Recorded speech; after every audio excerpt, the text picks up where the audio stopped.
টাকার পরে টেলিটকের সিম পেয়েছে 7,000 টাকা দিয়ে। সেই সিম ওরা ব্যবহার করতে পারে না। নেটওয়ার্কের কার্যক্রম বন্ধ করে দেওয়া হলো। নেটওয়ার্কে ব্যাটারি থাকে না। ব্যাটারির প্রজেক্ট তৈরি করা হয়, বিল তৈরি করা হয়, পাউচার তৈরি করা হয়। অফিস পর্যন্ত সীমাবদ্ধ। অফিসের টেবিলের নিচে আবার পাউচার তৈরি হয়। ওই ব্যাটারি কোনোদিন বদলি হয় না।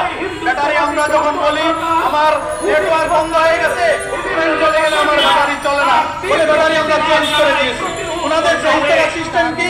ওনারা ব্যাটারির পজিটিভটা নেগেটিভে নিয়ে দেয়, নেগেটিভটা পজিটিভে নিয়ে দেয়। এই হলো ওনাদের ব্যাটারি চেঞ্জ করার সিস্টেম। আমাদেরকে সহজভাবে বুঝে, কারণ আপনারা জানেন সেলসের জন্য একজন দক্ষ, শিক্ষিত, কিন্তু আমাদের পৃথিবীতে একটা কোম্পানি বাংলাদেশের রাষ্ট্রীয় প্রতিষ্ঠানের সেলস এবং মার্কেটিংয়ের সমস্ত জিএম মার্কেটিং ম্যানেজার থেকে সমস্ত কর্মকর্তারা হলেন ইঞ্জিনিয়ার। ইঞ্জিনিয়ার নাকি সেলস ইঞ্জিনিয়ার আসলে শুনি নাই,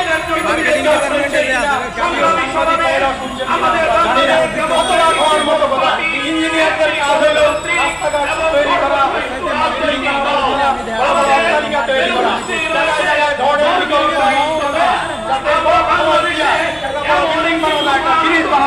কিন্তু আমাদের ইঞ্জিনিয়ারকে আমরা কিছু কিছু লোককে দেখেছি রডের বিকল্প হিসাবে বাস ব্যবহার করেন।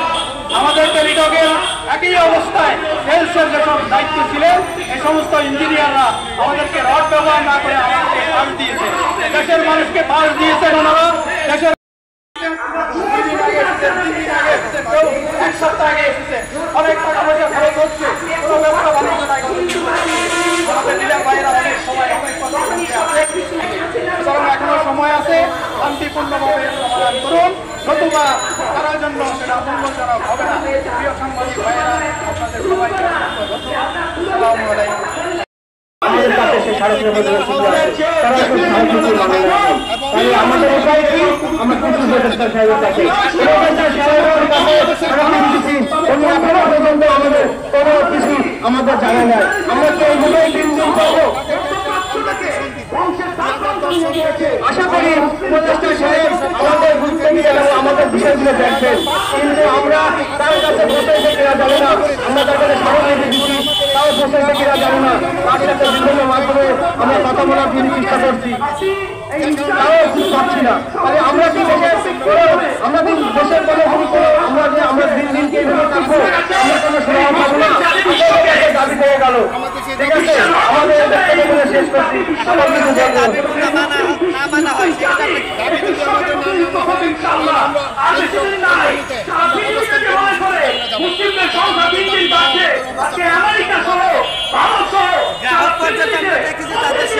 সম্মানিত উপস্থিতি, আসসালামু আলাইকুম।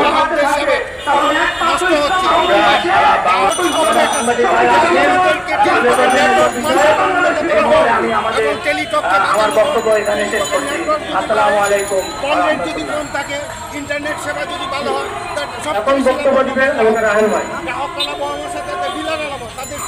আসসালামু আলাইকুম।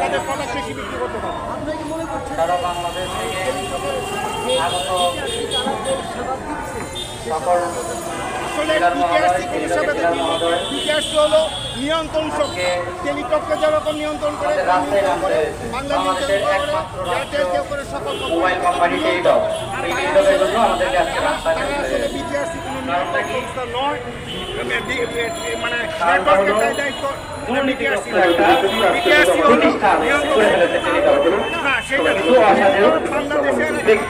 রাষ্ট্রীয় কোম্পানি ধ্বংসের দ্বার প্রান্তে নিয়ে গেছে, তার সাথে সাথে টেলিটক তো ধ্বংসের দ্বার প্রান্তে নিয়ে গেছে। আমরা আমাদের দাবি তুলে ধরে চাইলে এটাকে ভালো একটা কোম্পানিতে রূপান্তরিত করতে পারতো, কিন্তু ইচ্ছা শক্তি নাই। সরকারি প্রতিষ্ঠান মাস শেষে বেতন পাবে। আমরা তখন আমাদের রিসার্চে বলতে পারবো তোমাদের যে টাকা নির্ধারণ ঠিক করে দিচ্ছে 10,000 টাকা, দেখো এখন তারা আর দিবে না, তাহলে আমরা আমার মতন করে আমি মাঠে খাজাতে পারবো, ঠিক আছে। কিন্তু তারা এখন সেটা তারা আমাদের জানাই দিই। আর দ্বিতীয় হলো আমাদের যে পল্লীবিদ্যুৎ যে টাকাটা দিচ্ছি সে টাকাটাও আমাদের ব্যাক দেওয়ার জন্য মূল দাবি জানাচ্ছি। কারণ তারা এটাও দিতে চাচ্ছে না, তাদের কোনো কি শক্তি বলে তারা দিচ্ছে না, তারাই জানে। তারা শুধু তালবাহানা শুরু করছে আমাদের সাথে, গেলেই বলে কি আমরা দিয়ে দেবো, কাজ করছি, এই পর্যন্তই সীমাবদ্ধ থাকছে। এর উপরে আর কোনো তারা কথা বলছে না। কারণ আমাদের যে দাবিগুলো যদি টাকা না দেয়, আমাদের সামনে মার্কেট চালানোর মতো সেই শক্তি আমাদের আর নাই। কারণ 3 বছর ধরে আমরা বিভিন্ন মার্কেট চালাই আসছি,